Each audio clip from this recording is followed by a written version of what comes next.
Hi there, my name is Marion Kiley and I'm here to present to you today on employee engagement and talent retention and how Upstream can help with that. 2020 saw burnout increase by 15% and engagement drop by 11%. Now this is quite alarming from the perspective of the HR executive or business leaders who are trying to maintain that competitive advantage and to retain their talent within the organisation.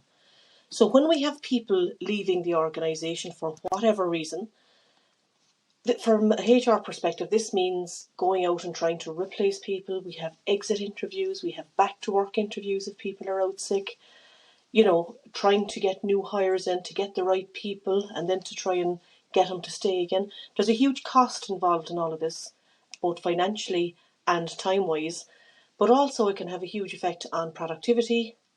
Depending on why people are leaving the organisation, there can be a negative impact on the teamwork and their colleagues. And I suppose at the height of all this, like what you're looking at is a big cost in relation to turnover if we can't retain our employees and if we can't keep them engaged and happy at work.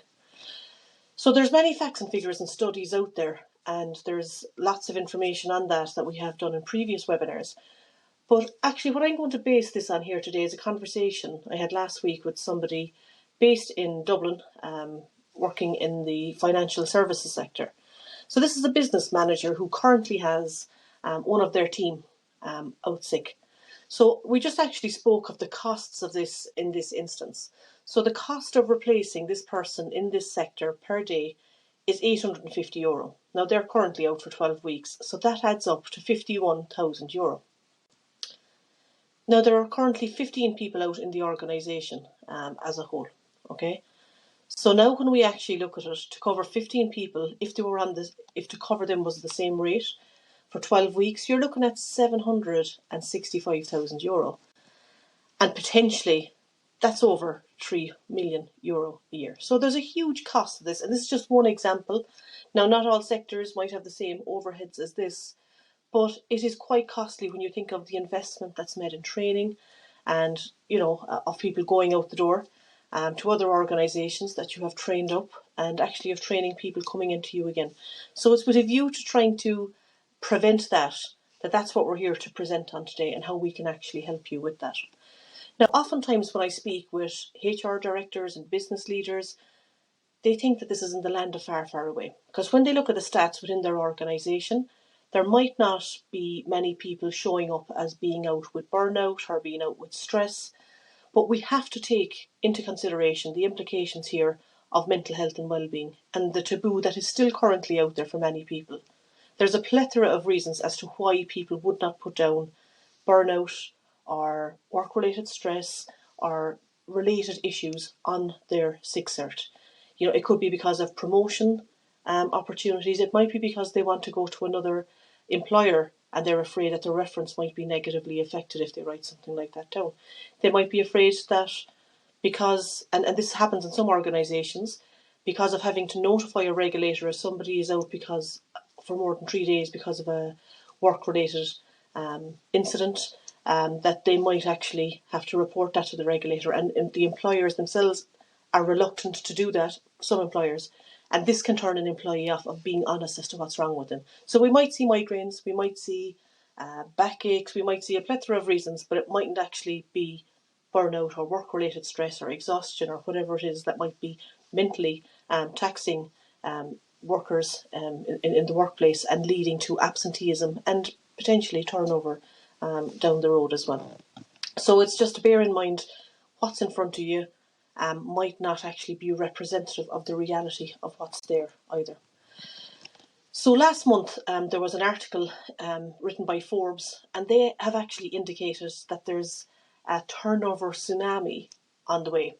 Now, when we think that's pretty alarming when we think if you were to imagine, many people in your organisation actually deciding to leave. And we've seen it in the last year. There's an acronym called YOLO, you only live once. So in some sectors, people have built up some savings because they haven't travelled, due to COVID. So they have a nice nest egg built up. Potentially if they're feeling, exhausted or burnt out, there's an expectation that many people will actually take some time off once it's safe to do so, to travel again. So if this happens and it knocks on our door, what implications is that going to have on our roles, on our businesses? So it's with a view to trying to find out at an early stage what's happening, and then to take action with our findings with a view to preventing this from happening. That's what we're here to look at today. So, as innovative as some of the tools that we have used in the past were back in the day, they have lost some, their applicability and their usefulness for the situations we find ourselves in now. If we look at typical survey questions, and here's an example: I get the support I need from my line manager, and there's a Likert scale presented, and somebody goes and plays this in. As we know, these can get played. If you're a people manager, chances are you will strongly agree, you will want this to be in the green. I've spoken with people in relation to this and how it gets gamed in the organisation. And as well as being gamed, what do we get from such questions when we get this big data actually presented? Sometimes the output can look like this. But what do you do with that? Where is the context? You're getting facts and figures whereby some people are happy, some aren't. But where do you go and start with that? And that's a challenge that many people actually have when they get some of this big data coming back. So what I'm here to propose is a Wellbeing Pulse, and this is something that I have co-developed with Cognitive Edge. So what we're looking at here is, by actually going in a different route and working with stories, with non-leading questions, we can actually tap in and find out what's helping and hindering workers get their work done.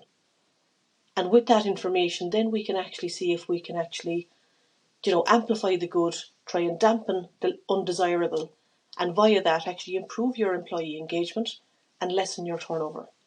So when we look at this Wellbeing Pulse, this is what an example of what can be presented.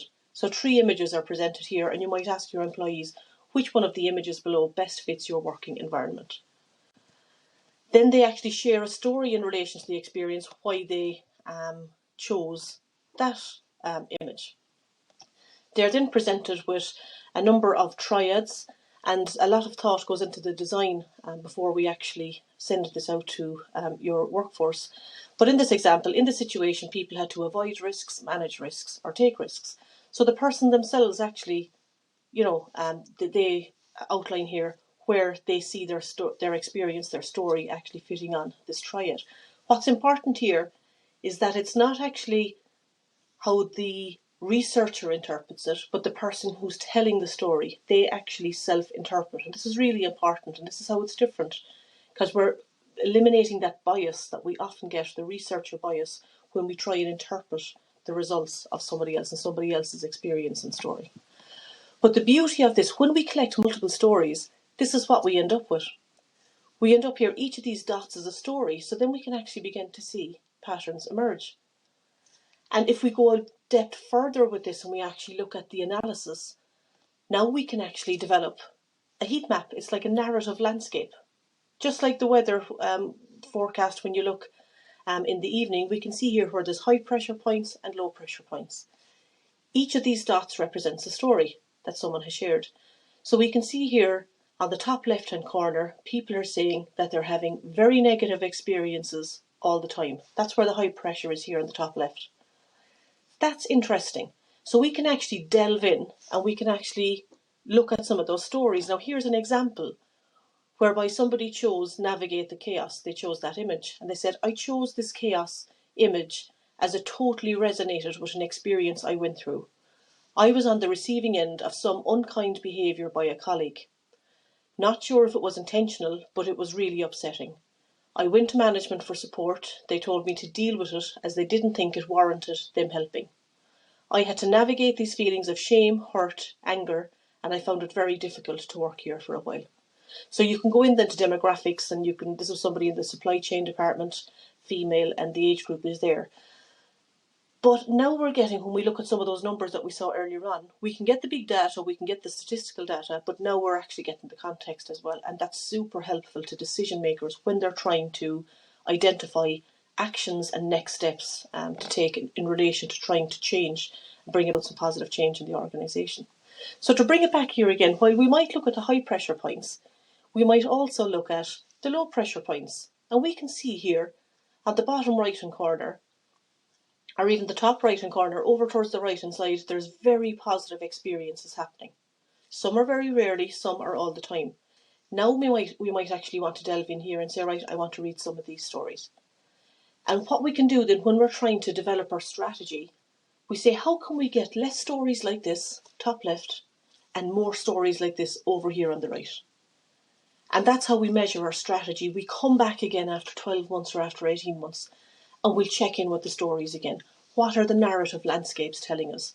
Are we moving in the right direction? Are we getting, more stories like this, of the desirable ones, and are we getting less stories here that are negative and all the time?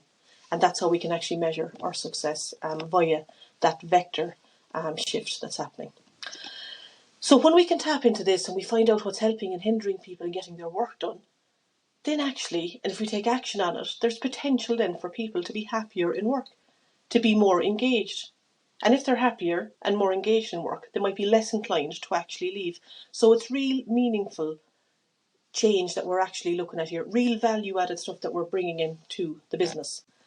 So not alone does this have the impact to positively impact the workplace, it also has potential to positively impact family life beyond that, communities, societies at large. So actually by adapting this approach, much more positive change can actually come about from a positive ripple effect coming out of the actions taken by taking this approach. If you would like to know any more, please reach out. Our information is here. You can see our email, info@navigatingupstream.com. Our phone number is there.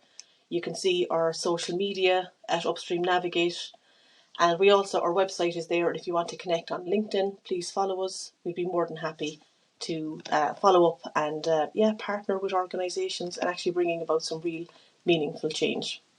So thank you very much. If you have any questions, be sure to reach out. Cheers.